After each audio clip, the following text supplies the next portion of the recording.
Halo, shalom saudara. Renungan kita hari ini akan membahas tentang kamuflase atau tipu daya godaan. Dan masih dari Amsal 7 tentang ilustrasi bagaimana godaan persinahan itu masuk. Ini akan menjadi ilustrasi untuk renungan kita hari ini. Amsal 7 ayat 19 sampai 23. Dosa persinahan itu berkata seperti, "Karena suamiku tidak di rumah, ia sedang dalam perjalanan jauh. Sekantong uang dibawanya. Ia baru pulang menjelang bulan purnama.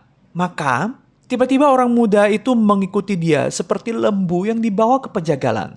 Dan seperti orang bodoh yang terbelenggu untuk dihukum.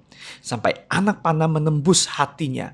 Seperti burung dengan cepat menuju perangkap dengan tidak sadar bahwa hidupnya terancam." Nah, saudara, Amsal ini adalah lanjutan dari tahapan bagaimana godaan bisa masuk ke hidup kita melalui tipu daya. Nah, darinya kita bisa mengenali tipuan yang sering dipakai iblis dalam menggoda kita. Yang pertama, iblis itu menggoda dengan meyakinkan kita seolah-olah tidak ada konsekuensi. Nggak ada yang tahu kok. Sang penggoda berkata ya dalam Amsal ini, "Suamiku tidak di rumah, ia jauh, pulangnya masih lama. Aman kok, aman." Dan orang yang jatuh dalam jeratnya itu digambarkan seperti lembu yang siap dibawa ke pejagalan, siap dipotong. Seperti burung masuk perangkap, hidupnya terancam, dia tertipu. Seolah-olah tidak ada konsekuensi padahal kematian sudah menunggu di depan.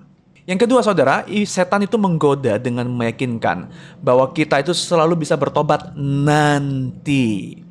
Tapi setan yang sama, yang berkata bahwa pertobatan itu gampang, juga dia yang akan menumbuhkan rasa putus asa, merusak jiwa, dan menunjukkan pertobatan sebagai hal yang paling sulit di dunia ketika kita sudah jatuh di dalamnya. Jangan termakan tipuan iblis. Siapkan pertahanan kita. Yang pertama, selalu jaga pikiran. Jangan entertain atau meladeni pikiran buruk dan berdosa. Ingat, menghindar selalu adalah cara yang lebih bijaksana daripada berhadap-hadapan dengan dosa. Yang kedua, jangan terjebak masuk dalam jalannya. Hindari tempat, situasi, dan orang yang mempermudah pikiran kita ke jalan yang tersesat.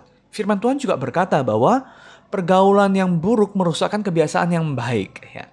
Dan yang ketiga, ingat dan yakinkan diri tentang konsekuensi kerusakan moral dan rohani yang akan selalu hadir dari setiap godaan dosa.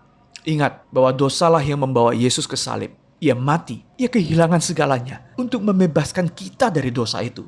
Bagaimana mungkin kita malah menginjak-injak kasih yang mahal itu dengan menyerahkan diri kita kembali kepada godaan dosa? Saudara, pernahkah saudara termakan oleh bujuk rayu dan tipu daya iblis yang seperti ini? Bagaimana rasanya? Waspadai tipuan klasik iblis bahwa kita tetap dapat berdosa, lalu tinggal memohon pengampunan Tuhan setelahnya. Karena kenyataannya, setelah mengalami kejatuhan dalam dosa, kita akan menemukan betapa beratnya hati ini untuk dapat meresponi panggilan Tuhan untuk kembali ke hadapannya dan bertobat. Karena itu saudara adalah lebih baik selalu mencegah daripada mengobati. Waspadai kamuflase godaan dosa.